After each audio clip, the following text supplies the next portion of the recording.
ಏನಿವಾಗ? ಅದಕ್ಕೆ ನಾವು ಉತ್ತರ ಕೇಳ್ತಿರೋದು. ಸುಮ್ಕಿರ್ಲ, ಸ್ನೇಹವ್ರೇನೋ ಕೋಪ ಮಾಡ್ಕೊಬಿಟ್ಟಾರೆ, ಅದೇನಂತ ನಾನು ವಿಚಾರಿಸ್ಕತ್. ನೋಡಿ ಮಿಸ್ಟರ್ ಕಂಟಿ, ನೀವ್ ಆಡಿಸ್ದಂಗೆ ನಿಮ್ ಕೋತಿಗೆ ಹೆಂಗ್ ಆಡ್ಬೋದು, ಊರ್ ಜನನೂ ಆಡ್ಬೋದು, ಪುಟ್ಟವ್ರ ಮನೆಯವರು ಆಡ್ಬೋದು. ಆದ್ರೆ ಈ ಗಂಗಾಧರಪ್ಪನ ಮಗಳು ಸ್ನೇಹ ಆಡಲ್ಲ.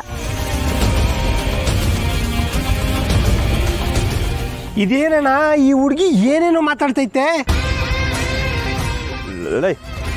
ಸುಮ್ಕಿರ್ಲ. ಅಲ್ಲ ಸ್ನೇಹವರ, ನೀವು ತಮಾಷೆ ಮಾಡ್ತಿದ್ರ ತಾನೇ? ನಿಮ್ ಹತ್ರ ನಂದೇನ್ರಿ ತಮಾಷೆ? ನಿಮ್ ಅಧಿಕಾರನ ಊರವ್ರ ಹತ್ರ ಇಟ್ಕೊಳ್ಳಿ, ಇಲ್ಲಾಂದ್ರೆ ಮಾರ್ಕೆಟಲ್ಲಿ ಇಟ್ಕೊಳ್ಳಿ, ನನ್ನ ಹತ್ರ ಇಟ್ಕೋಬೇಡಿ. ಅಧಿಕಾರದಿಂದ ಪ್ರೀತಿನ ಪಡ್ಕೋಬಹುದು ಅಂತ ನೀವ್ ಅನ್ಕೊಂಡಿದ್ರೆ ಅದ್ ನಿಮ್ ಭ್ರಮೆ ಅಷ್ಟೇ. ಅಲ್ಲ, ಈಗ ಏನಾಯ್ತು ಅಂತ ಹಿಂಗೆಲ್ಲ ಮಾತಾಡ್ತಿದ್ದೀರಾ? ನಮ್ಮಿಂದೇನ ತೆಪ್ಪಾಯ್ತಾ ಹೇಳಿ? ನೀವು ಮಾಡಿದ್ ಯಾವ್ದು ನನ್ಗೆ ಇಷ್ಟ ಆಗ್ಲಿಲ್ಲ.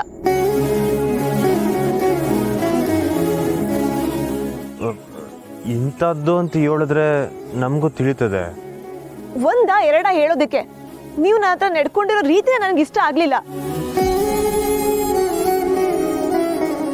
ಅಲ್ಲ ರೀ, ಆಲ್ರೆಡಿ ಮದ್ವೆ ಆಗಿ 8 ಸತ್ತಿರೋರು ನೀವು.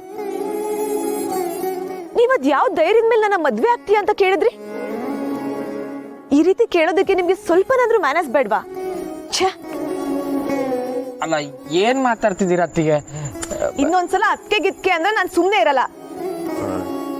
ನೋಡಿ ಸ್ನೇಹವ್ರ, ನನ್ನ ಮಾತಿಂದ ನಿಮ್ಗೇನೋ ಬೇಸರ ಆಗಿದ್ರೆ ನಾನು ಕ್ಷಮಿಸ್ಬಿಡಿ.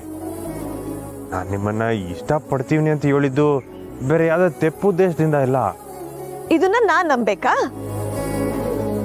ತಪ್ಪುದ್ದೇಶನೇ ಇಲ್ಲ ಅಂದ್ಮೇಲೆ ಪ್ರೀತಿಸಿ ಮದ್ವೆ ಆಗಿದೆ ಹೆಂಡತಿ ಸತ್ ಕೆಲವೇ ತಿಂಗಳಿಗೆ ಇನ್ನೊಬ್ಬಳನ್ನ ಮದ್ವೆ ಆಗ್ಬೇಕು ಅಂತ